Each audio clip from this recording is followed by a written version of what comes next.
உங்கள் சத்யாவில் இப்பொழுது ஆடி அதிரடி தள்ளுபடி.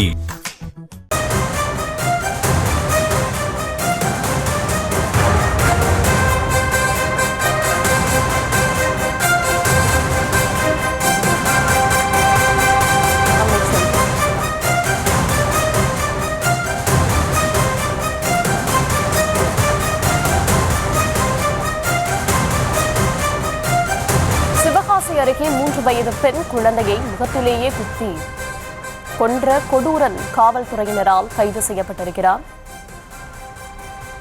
துரைப்பாண்டியுடனான கருத்து வேறுபாட்டால் பிரிந்து விக்னேஸ்வரனுடன் வாழ்ந்து வந்த ஆத்திரத்தில் முகத்திலேயே கையால் குத்தி குழந்தையை கொன்ற கொடூரன் காவல்துறையினரால் கைது செய்யப்பட்டிருக்கிறார்.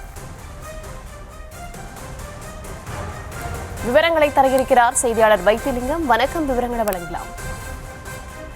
சிவகாசி அருகே சின்ன கொல்லப்பட்டியை சேர்ந்த துரைப்பாண்டியன் சுவாதி தம்பதியினர்.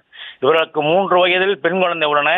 இந்த நிலையில் சுவாதி தனது கணவர் துரைப்பாண்டியுடன் ஏற்பட்ட கருத்து வேறுபாடு காரணமாக கடந்த 1 மாத காலமாக திருத்தங்கல் பகுதியை சேர்ந்த விக்னேஸ்வரனுடன் சேர்ந்து வாழ்ந்ததாக கூறப்படுகிறது. இந்த நிலையில் தனது முதல் கணவர் துரைப்பாண்டிக்கு பிறந்த 3 வயது பெண் குழந்தையான விஷ்ணுபிரியாவை கள்ளக்காதலர் விக்னேஸ்வரன் மது போதையில் அடுத்து கொலை செய்ததாக கூறப்படுகிறது. மேலும் இச்சம்பவம் குறித்து சிவகாசி கிழக்கு போலீசார் வழக்கு பதிவு செய்து விக்னேஸ்வரனை உடனடியாக கைது செய்தனர்.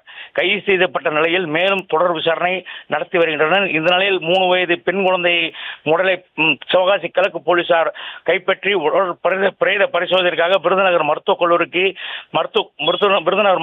மருத்துவமனைக்கு அனுப்பி வைத்தனர். மேலும் இந்த 3 வயது பெண் குழந்தையை அடித்து கொலை செய்த சம்பவம் சிவகாசி மற்றும் திருத்தங்கல் பகுதியில் பெரும் அதிர்வை ஏற்படுத்தியுள்ளது. மேலும் தொடர் விசாரணை கொலைக்கான காரணம் குறித்து காவல்துறையினர் தொடர் விசாரணை நடத்தி வருகின்றனர். விவரங்களுக்கு நன்றி வைத்திருக்கிறேன்.